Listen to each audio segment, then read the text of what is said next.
এবং যেখানে যাচ্ছি সবাই ধানের শীষের প্রার্থীকে ভোট দেওয়ার জন্য তারা যেভাবে প্রতিশ্রুতি দিচ্ছে আমি সম্পূর্ণ আশাবাদী যে আগামী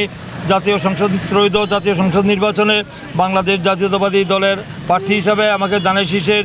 মার্কায় বিপুল ভোটের ব্যবধানে ভোট দিয়ে আমাকে বিজয়ী করবে। কারণ আমি যে পরিমাণ আমি জনগণের বা সাধারণ জনগণ যেভাবে গ্রহণ করে নিচ্ছে, যেখানে যাচ্ছি সেখানেই আমাদের নেতা কর্মীদের সাথে সাধারণ জনগণের যে সম্পৃক্ততা এবং তারা যেভাবে আমাদেরকে উৎসাহদীপনা দিচ্ছেন এবং প্রতিশ্রুতি দিচ্ছেন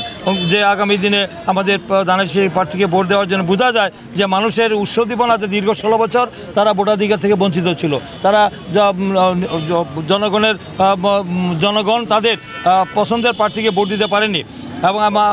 দিনের ভোট রাতে হয়েছে, আমি আর দামি হয়েছে, যার কারণে জনগণ এখন অধীর আগ্রহে অপেক্ষা করছেন যে আগামী জাতীয় সংসদ নির্বাচনে বাংলাদেশ জাতীয়তাবাদী দলের প্রার্থী ধানের শীষের প্রার্থীকে তাদেরকে ভোট দিয়ে তারা জাতীয় সংসদে জনপ্রতিনিধি হিসেবে পাঠিয়ে তাদের জনগণের সরকার প্রতিষ্ঠা করার জন্য তারা ব্যাপকভাবে প্রস্তুতি নিচ্ছে। তারা উৎসাহদীপনা দেখা যাচ্ছে ওদের মধ্যে, যারা যে উৎসবমুখর একটা পরিবেশ তৈরি হয়েছে, একটা গণজোয়ার সৃষ্টি হয়েছে জনগণের মধ্যে। ধানের শীষের পক্ষে সরকার গঠন করার সুযোগ পায়, জনগণের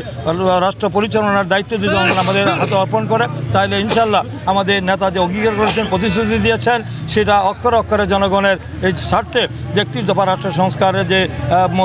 প্রতিশ্রুতি দিয়েছে সেটা বাস্তবায়ন করবেন।